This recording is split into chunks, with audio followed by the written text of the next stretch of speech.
so much, Jeff. It's 7:34, a saying we've all heard, life is very precious, and the recent celebrity deaths show us it can be cut short at any time. Now, in case of an unplanned passing, what should you do to protect your family's finances? Well, financial guru Howard Dvorkin is here to talk about the importance of wills in a segment sponsored by Consolidated Credit Counseling Services. So let's bring him in right now. Good morning, Howard. Good morning, guys. How are you? We're doing well.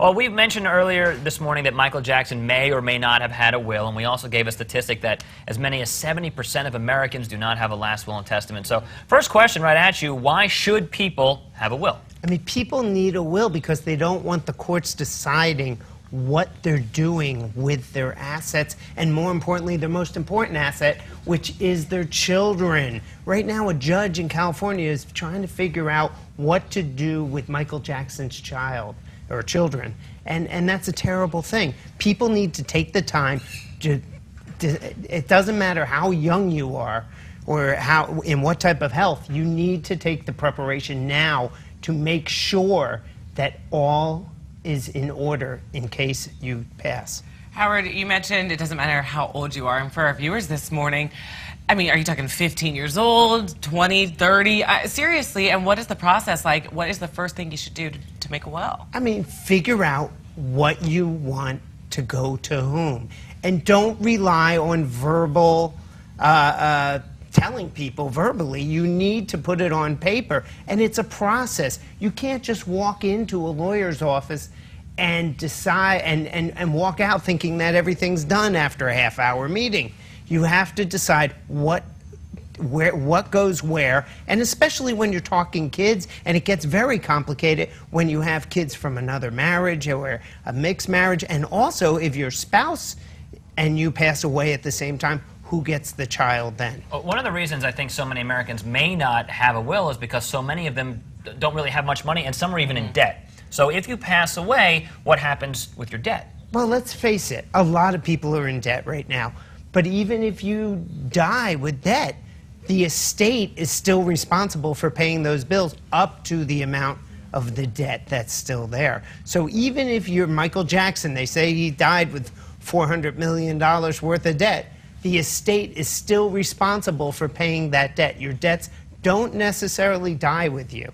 But you say your estate is responsible. So let's say you have one child, okay? And now with your home, the child doesn't have a home, the home isn't worth anything. Does that mean that the child would then be responsible for ultimately paying that debt? Is that how that works? No, the estate, and basically the estate has certain assets when you die, whether it's life insurance or whatever, and it turns around and pays off the debts as much as it can, and then the remainder passes to your child. Okay. So there's a lot, it's very complicated. Also, I want to mention that if you take a life insurance, a lot of people just take a policy and say, leave it to my kids. Do you really want that 18-year-old child having $100,000, $200,000 at 18? I know at 18, I was not capable of handling that money. I probably wasn't capable of handling $5 at that time, but now I am. So you need to make sure that you deal with a professional estate planner that can guide you and give you tips and techniques in order to properly allocate your assets. Okay, Howard, staying on the children, beyond the financial aspect, you know, so someone dies and they have children. What happens, and can it get really messy? Because do you split the kids up, or how do you deal with that? It depends. If there's no will... There's no will. If there's no will, the court has to decide. And other than leaving you, all of us, assets of Michael Jackson, what's going to happen to the children? He has 3 children, and I believe from different mothers. 2. Right, 2 are from the same mother, and the 3rd is from a surrogate. And that's a major problem, because what does happen to the kids? And I know this from a personal standpoint. You know, the kids split up because it's a burden taking on more children. No matter what's in your heart, it's a very difficult thing to happen.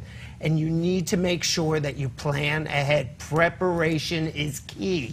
So go out, start thinking about it, go to a state attorney, and do it now. Howard Dvorkin, thank you so much for joining us. Thank you, guys. It's always good to have you here. And remember, to read more about what you can do to protect your family's finances, or to learn more about Howard or Consolidated Credit Counseling Services, all you have to do is go to southflorida.com/money.